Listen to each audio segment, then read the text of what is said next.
A panning shot now of the empty payload bay of Space Shuttle Discovery.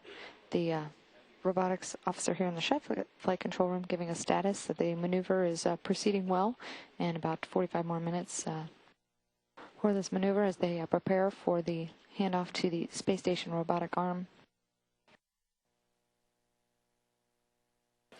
Good view here of the S6 truss segment, currently in the grips of the space shuttle robotic arm. Still all folded up like it was inside the shuttle's cargo bay. However, it'll be unfolding a little later in the mission, and when it does, the two solar array wings that the truss segment will support will give it a wingspan of 240 feet.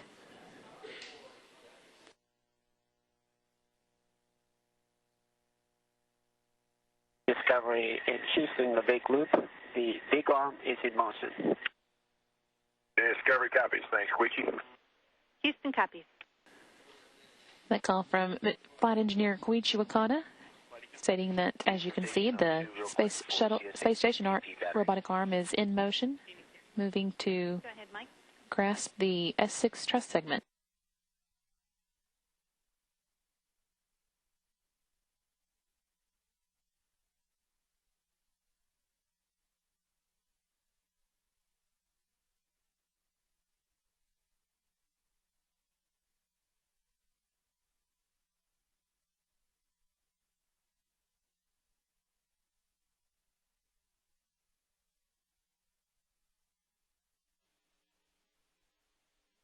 Discovery Alpha in the big loop.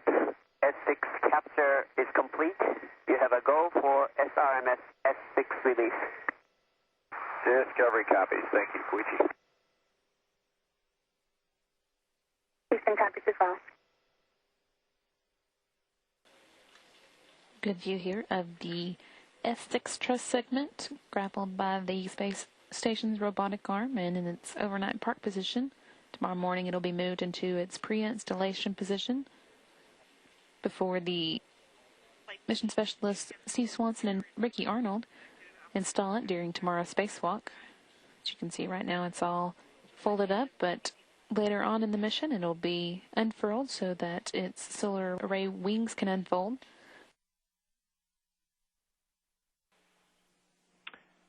Discovery ISS, this is Channel 1 News. How do you hear me? Channel 1 News, welcome aboard the International Space Station, and we're docked with Discovery right now. We hear you loud and clear. How about us? You guys sound great. Thanks so much. We're really excited about this. We have a lot of great questions for you guys from our viewers.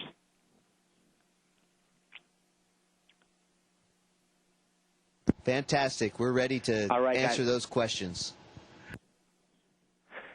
All right, we'll get it started. Our first question is actually a video question from Carissa Matlock. She's 14 from Yuma, Arizona, and I'll read you guys the question. She wants to know, what kind of food do you guys eat, and how do you eat it?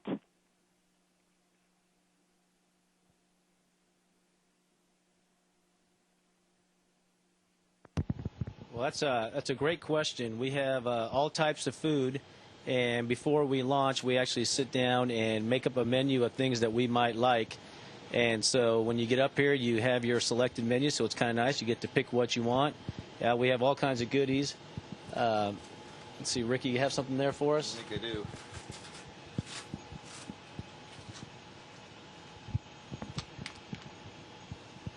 Never go anywhere without a little bit of chocolate. Thanks for the great question. All right, guys, next up, this is a question we got on our website. What types of music have you or your crewmates brought up with you, and what type of device did you bring it on?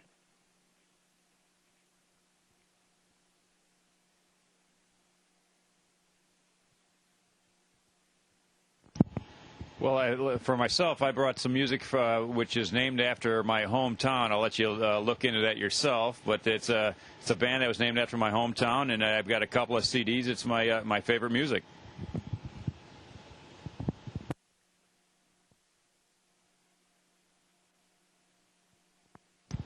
And some of us also got to load up an MP3 player with some of our favorite music as well. All right, this next question's actually from me. I talked to you guys before, and I want to know, Ricky and Joe, what was it like blasting off for the very first time?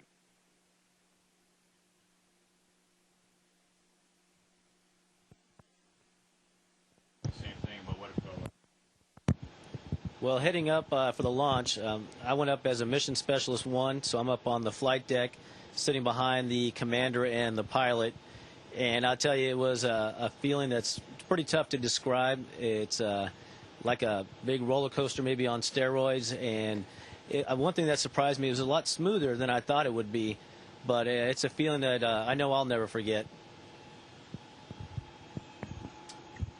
And we get out to the launch pad several hours before we actually launch, and so we're basically sitting there on our back for quite some time, wondering if the weather's going to cooperate. We had a beautiful day, and it did, and wondering if the vehicle was going to work, and everything. We had no issues whatsoever. So the time kind of sneaks up on you. You're sitting there waiting, and all of a sudden you're inside the 9-minute hold, and you're going to go. I was surprised at how relatively quiet it was. A bit of shaking, a very smooth ride, but I was expecting a bit more noise. It was pretty quiet going uphill. And guys, we got a bunch of questions from a certain elementary school, students as young as 3rd grade sent in their questions. And we got a video question from Diana. She wants to know, why do you guys go to space, and what's the reason you became an astronaut?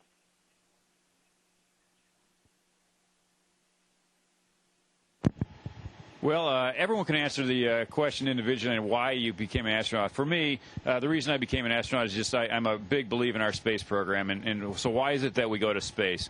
And as Americans, as people, we always like to explore. That's how our country was founded, and it's in our blood, if you will, that we like to explore. So we always want to see what's out there and make life better for our subsequent generations. So we're here in space, not only exploring, but also doing a lot of things, medical research, as well as other experiments that will make life better on Earth for our generation and our children's generation. So we're here to make life better and to explore, and that's the reason why we go to space, and that's why I'm an astronaut.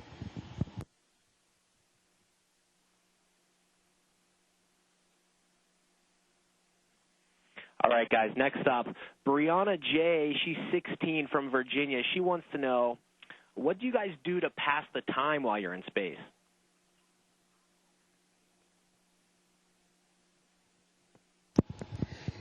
Yeah, spaceflight is really fun and exciting. We get to do so many interesting things each day, and we work really hard. However, we can't work all the time, especially for those of us who stay up on board the space station for months at a time. So we do need to relax a little bit. Fortunately, we have different things that we can do up here to help us relax.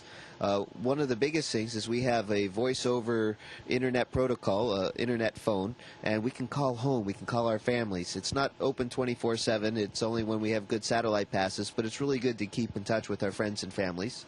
Also, we have a group on the ground that sends us up movies, music, whatever we're looking for, and that really helps us out.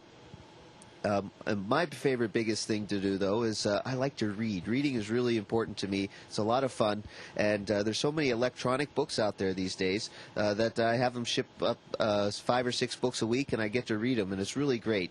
If I were to try to bring as many books as I read up aboard the space station, I think we'd fill up our rockets pretty quick, so I'm really glad that we have it available on our computers.